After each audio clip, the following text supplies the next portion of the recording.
Good morning, everyone. Today we are presenting our project towards practical teacher stress detection, a multi-model comparison. We compared 11 models across deep learning and classical machine learning, evaluated on the VSAT dataset using leave one subject out cross-validation. My name is Emily, and I'm going to cover the deep learning results. Liv will walk us through the machine learning findings, and Yawang will cover signal availability and our ablation study results. Teachers face sustained cognitive and emotional load throughout the school day, making them a high priority population for passive, continuous stress monitoring. Moving beyond lab benchmarks to real deployment requires answering three questions. First, which model performs best on metrics that matter? Second, which signals are available in consumer hardware? And finally, which sensor configurations hold up when you simplify the setup? We will evaluate on VSAT, a publicly available benchmark of 15 subjects, framed as a three-class problem, which is to distinguish between baseline, stress, and amusement. We use leave one subject out for cross-validation because we think this is the most rigorous setup for small and physiological datasets. On the deep learning side, we evaluated CNN, CNN-LSTM, patch transformer, and conformer under the same data pipeline.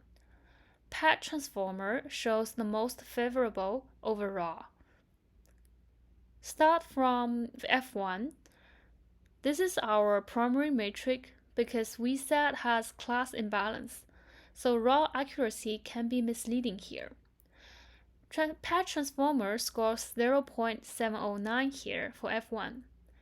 It also leads on sensitivity at 0.746, which matters most in a health context because you really don't want to miss a stress event. Specificity is 0.889, so patch transformer is not just catching stress, as it is also keeping false alarms low. The inference time here is 0.42 milliseconds, which is also the fastest of the four models. Therefore, it is viable for real-time on-device use. However, the gaps between the four deep learning models are small.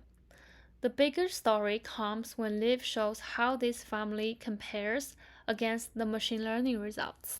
Unlike the deep learning models that learn directly from raw signals, classical machine learning requires manual feature engineering.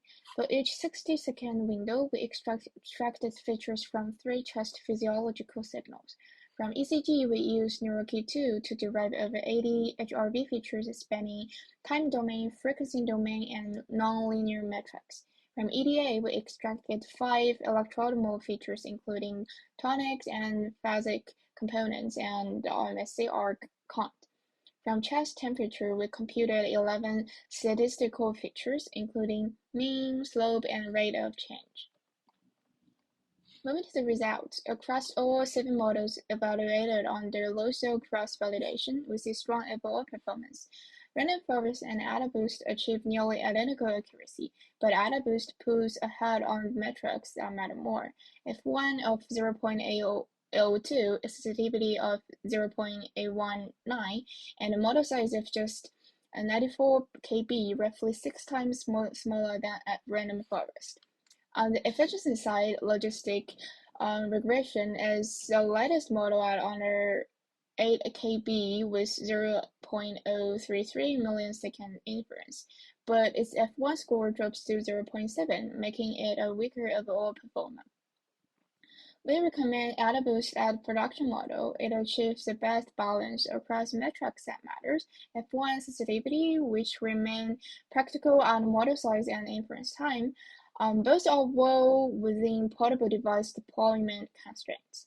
Finally, a key finding is the machine learning outperforms the best deep learning model, which is patch TSD, by 13.1% on F1.